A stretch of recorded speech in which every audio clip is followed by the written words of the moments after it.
Hey y'all, welcome back to my channel. It is me, Curly K Glam, and I am here today to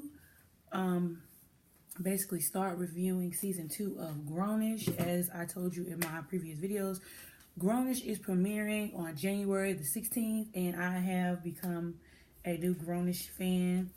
So I decided before season 3 comes out to review the show. So if you haven't checked out my first 2 breakdowns of season 1, which were 13 episodes. The first video, I believe, is episodes 1 through 5. And then the second half is episodes 6 through 13.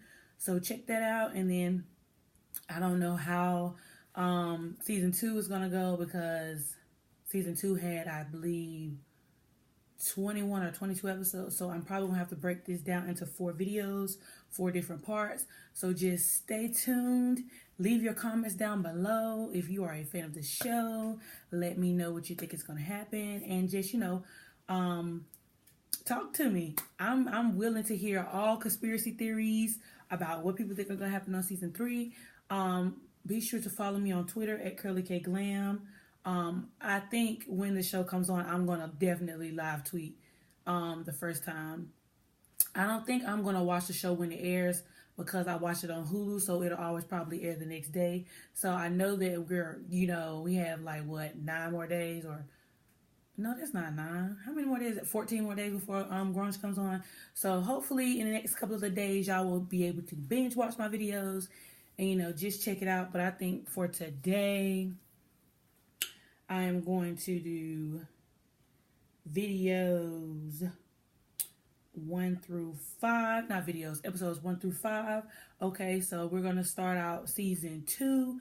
The first episode was called Better, and basically, I got my phone here for just little notes. Basically, everyone's coming back from summer vacation. Zoe and Luca have been apart the whole summer.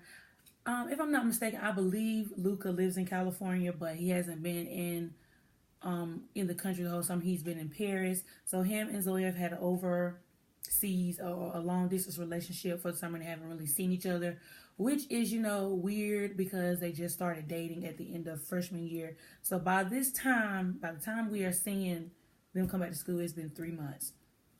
And so all the girls are coming back.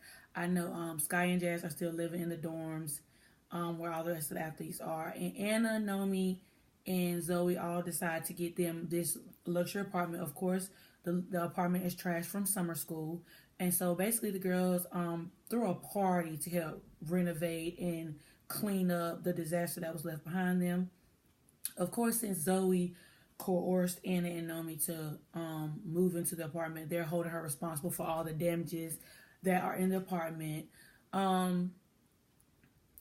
So while they're cleaning up, Zoe is going in her room. She's making this whole spread for Luca because she's so excited about him coming home. So she has all this Parisian food and all these decorations and stuff for him.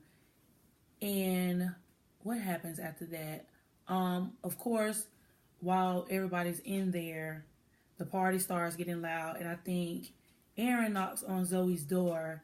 And Zoe isn't, really trying to talk to anybody because she's just so excited about seeing Luca. She tells the person to enter. She doesn't know that it's Aaron. So Aaron basically walks in and is asking her, he was like, wow. Aaron just really gets on my nerves sometimes, because he knows exactly what he's doing, talking about some, wow, I didn't think it was going to be this hard to see you. I don't know if he was playing with her or if he really meant that, because, he really actually did have feelings for Zoe. So he was like, wow, I didn't think it was going to be so hard to see you. And so she was just like, well, do you want to come in and talk about it? I know it's, weird and everything. He was like, nah, freshman, I'm just playing with you. So then she leaves. Well, not she leaves, but she tells him how she has his whole spread for Luca. And then he was just like, Luca is back already. And she was just like, there's no way Luca could be back, because Luca definitely did not call me. And so, and so he was like, I'm pretty sure I saw Luca downstairs smoking a cigarette. And so she goes all the way across campus to where Luca stays, because Luca still lives in Hawkins. She knocks on his door, and Luca's like, hey, baby. And I'm just like, Luca. I was like, Luca, this girl that had this whole spread for you, and you out here just chilling like, I mean, he didn't even call her nothing. And here she done planned this whole day, and he didn't even call her, let her know what was going on. All right, so anyway, she's really like pissed at Luca, and then it shows you like her walking to his door like she's gonna throw a drink in his face, but she really didn't throw a drink in his face. So she saw Luca. He told her that he was tired. He was real jet lagged. He was gonna go and take a shower, come back. He was gonna chill. Luca ended up falling asleep. Basically, Zoe did not like that whole meeting did not meet her expectations. So she's like pissed about it, and so she gets back to the dorm, the apartment. She wants her chips because she's gonna eat her feelings away. And basically, Sky and Jasmine ate up all the chips and all the food because they've been on this fast the whole summer for training. And so they eat up everything. So basically, they meet them back at the room. They talk about it. They was just like, Zoe, it's the first day. Don't be mad. You still have all this time with Luca. So basically, they have a girls' powwow, and that's the end of episode 1. So for episode 2, I think this was my favorite episode out of all the episodes in season 2 because I just thought this was so funny. I definitely think the relationship goal thing is whack, but of course it meant something to Zoe. So of course in the beginning, Zoe is on live chat on social media. On social media, and so she's going around, they're talking about how all these couples are on campus, and of course she's recording Doug and Jazz, and of course Doug and Jazz is so fresh. So she puts the camera on Doug and Jazz, and everybody was like, oh my god, I love them, they're so cute and everything like that. And what gets me and my husband every single time when we watch this episode is when Zoe puts the camera on her and Luca. That last person, I don't know if y'all ever paid attention to the bubbles in the live stream, but that person says, I feel triggered. That was so funny. Even though, like, if they were really, like, mentally triggered, it's not funny. But the fact that he said that looking at them is a trigger, it was so funny. Because I'm just like, dang, like, nobody thought that Luca and Zoe was cute. So, of course, she's jealous because Doug and Jazz get all these relationship goals, which I don't know why, because you can't compare your relationship to your friends. Everybody has a different dynamic. Everybody has a different relationship. Everything that everybody does in their relationship is not going to fly in yours, and vice versa. So of course she is in her feelings. She go back to the dorm room. All the girls are talking about it, and then all the girls. Okay, we're going to notice this season that they have a lot of group chats and they talk about stuff in the group chats. But then when stuff apply to Zoe, I just feel like the group chat thing is like one way. Because I feel like when they in a group chat, if somebody else does something, it's okay. But anytime Zoe does it, it's not okay. So they have a whole group chat. Anna, Naomi, and the twins are talking about how they feel like Zoe and Luca are so off. Like they feel like they ain't in a groove and that their relationship ain't gonna last and all this and that. So then they bring it up and they pull up the pictures on the big screen about, the pictures between Jazz and Doug and the pictures between Zoe and Luca. And Anna's told Zoe that her and Luca pictures look like a H&M bus ad. Oh my God. I was just like, they do not look like no dang on H&M bus ad. But anyway, so she says how they don't look like they're all in sync. And so, of course, Zoe takes that to the head. So, because the parties are happening on campus, I was about to call that man Trevor. His real name was Trevor, but Aaron is deciding that he wants to, make the black community lit or whatever. So he's going to throw this on-campus movie screening where everybody thinks they're going to watch Black Panther, but they really watching 12 Years a Slave, everybody. So he dampens everybody's mood about that. So everybody goes to the little yard to watch the movie. Boo, boo, boo. All that stuff happens. So Doug and Jazz are like cuddling and, being cute and whatnot.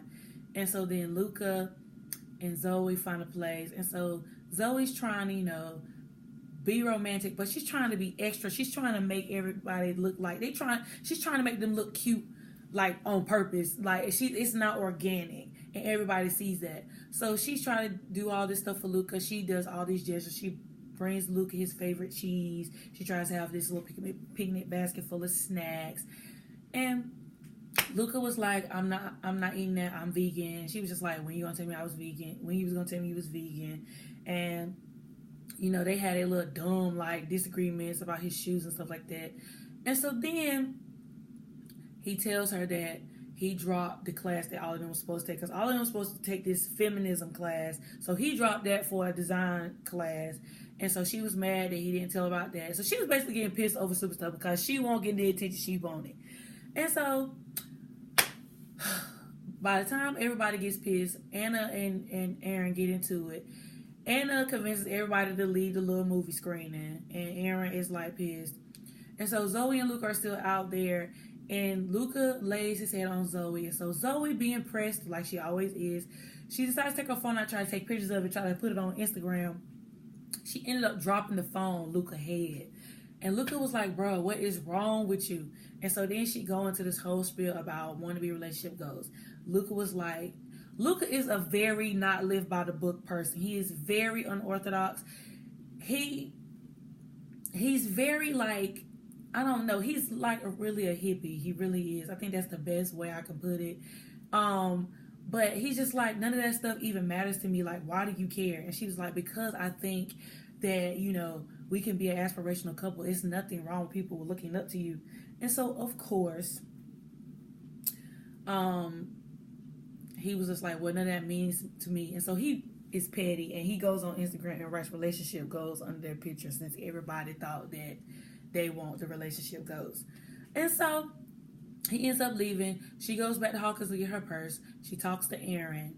Aaron gives her advice. He was just like, you know, you and Luca have been apart for months, and now y'all only have been together a couple weeks. Y'all just got to find y'all rhythm. It's all right. Don't panic. Don't worry about, you know, anything like that. And if you notice, Aaron is always there for Zoe when Zoe needs advice. It's like Aaron is her go-to person. But anyway, she's with Luca though. So she ends up, you know, walking. Her and Luca are Snapchatting. She figures out that her and Luca communicated best over the summer. So they start Snapchatting. They start Snapchatting each other or whatever. So while they're walking, I don't know where they're walking to, but Luca ends up sitting down on a bench somewhere. And then when Zoe sends her last message, she turns the corner and there's Luca. And so then, you know, she apologizes. And, you know, it gets quiet. It's awkward for a little bit. Then he just was like, you know, Zoe, I love you. You know what I'm saying? And she was like smitten by that. And then, of course, they kiss and whatever.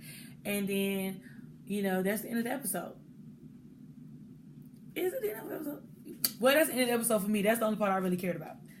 I just thought it was cute during that little part when he called her grandpa and all that stuff. Okay, so third episode is New Rules. And so basically, they got their own little friend code in the group. Everybody is always supposed to have their friend tracker on. Everybody is supposed to go to parties. You're supposed to watch out for your friends if they get too inebriated at the parties. You're not supposed to make sure that they don't choke or anything like that. They're supposed to make sure they walk together. They're supposed to make sure that nobody's at the party without their boyfriend. They got all these rules. Text you, never let your phone die. They got all these rules. And so one night, they decide they're going to do their own thing. Aaron's throwing a party at Hawkins like always. And Luca's not there. And so basically Doug goes, Jazz, Anna and Naomi and Sky, they all go somewhere else. And so Zoe's at the party. And she notices that Doug is at the party without Jazz. And Doug and Jazz got a rule that if one go to the party, the other one need to be there, vice versa. He broke the rule. So basically, Zoe causes this big dilemma. Well, she don't cause it. I think Jazz overreacted, really. But anyway, Zoe is in the chat with Anna and Naomi asking, should she tell Jazz that Doug is at the party without her? And so, you know, she's being a typical girlfriend. She pans the room. She records. She sends videos. And so basically, at this point, her phone is dying. And so Anna ends up texting the wrong group chat. And then Jazz was like, tell Jazz about what? And so then that's when Anna and Naomi had to tell Jazz that Zoe saw Doug at the party without her. So Jazz get mad at Zoe. So everybody gets petty and gets off the friend tracker. So the next morning, well, actually, Zoe goes to Luca's room, and Luca was like, "Did you not see my text?" Her phone died because she done swiped and dismissed all Luca messages for texting them about Doug. And so she leaves Luca's room. She goes to her room. She texts everybody the next morning. Everybody's not talking. Everybody's on the outs. I don't know why they all icing her out. At this point, they're mad. And so then the next day, her and Luca are talking again. She's running around. She's trying to find a charger. I think she bumps into Sky. Sky was like, "I'm not mad at you, but because Jazz is mad at you, I'm mad at you by default." She was like, "I don't even know what you did."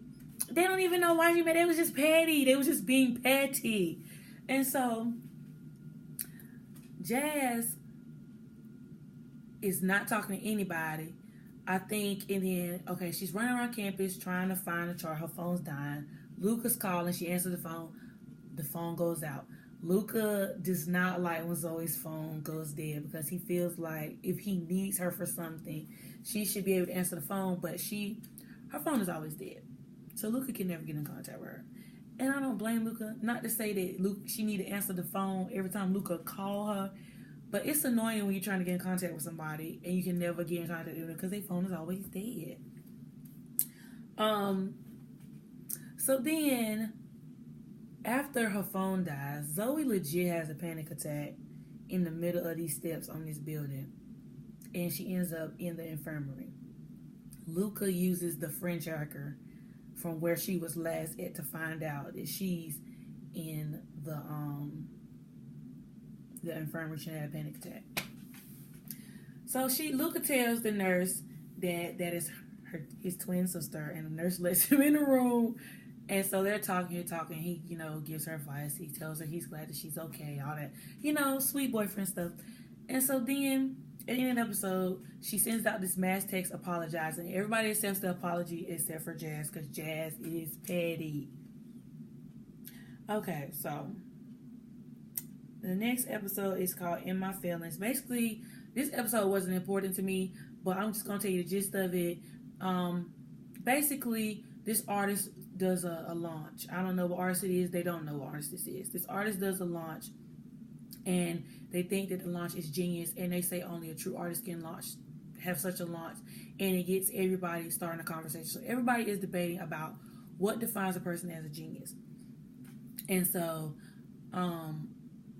Zoe has this insecurity about herself where she used to be the best at everything, and she used to be the standard, but now that she's now that she's in college, she's not the standard anymore. And so she's not used to that, and it's kind of, taking a toll on her ego. So Naomi says that Luca is a genius because when he goes into his class to design clothes, he instantly has a knack for it. Like it organically comes out of him. He's organically creative and he can design. But with Zoe, in terms of designing an outfit, it takes her forever. She struggles with it. And so she doesn't like that. So Naomi calls her out. So basically they have this launch party at Hawkins Hall where Aaron is already at. And they're trying to decide on who is the artist behind this launch. And so basically at this point, Jazz is still mad at Zoe, but Zoe confronts her and was like, "What is your problem?" And so basically Jazz, in a nice, nasty way, more so nasty than nice, but in the girlfriend way, tells Zoe that you're worried about the wrong thing. How do you feel about yourself? If you feel like you're a genius, you're a genius. If you're not, you're not. And basically Luca takes her outside to, console her or whatever. And she tells Luca that she was insecure about not being called a genius and that, she's been having a hard time in design class. And so basically this ends up, what ends up happening is that Zoe drops her design class because she's not good at it. And so following that, I think her and Jazz do get back cool. But of course, she and Luca ends up missing the launch of whatever artist it is. So they end up basically watching the launch themselves. And last but not least, episode number 5, Girls Like You. Anna and Zoe confront Naomi about her numerous hookups in the apartment. Basically, Naomi is being a thought, and she got all these different women running in and out the apartment, and they're straight women, and Zoe and Anna have a problem with that because they feel like she's being somewhat misogynist. So all of them are in this femininity class, and they're teaching them about feminism and I guess the empowerment of women. And so they ask the professor, you know, all this stuff. So this is the beginning of the nastiness that occurs between Nomi and the professor, because they had a very inappropriate relationship. She was of age, but still it was weird because she's a student and she was way older than her and she was the teacher. But also in this episode, Anna, Doug, Aaron, Sky and Jazz, and Vivek all are trying new things. They're, you know, making this bet saying that you need to try more things. And so Aaron was on Anna's case about trying this pizza with his pineapple. So push come to shove, blah, blah, blah, blah, everything in between there. Aaron and Anna ends up spending majority of the night together, and they're on this little electric scooter. And this is the beginning of Anna and Aaron sneaking around, basically. And so at the end of the night, do they kiss? I think they did kiss. I'm pretty sure they did. They kissed. And so that was the beginning of them, you know, having this little fling. But that was all for episodes 1 through 5. Come back for episodes 6 through 10. Don't forget to follow me at Curly K Glam, and I'll be back with more videos. Deuces.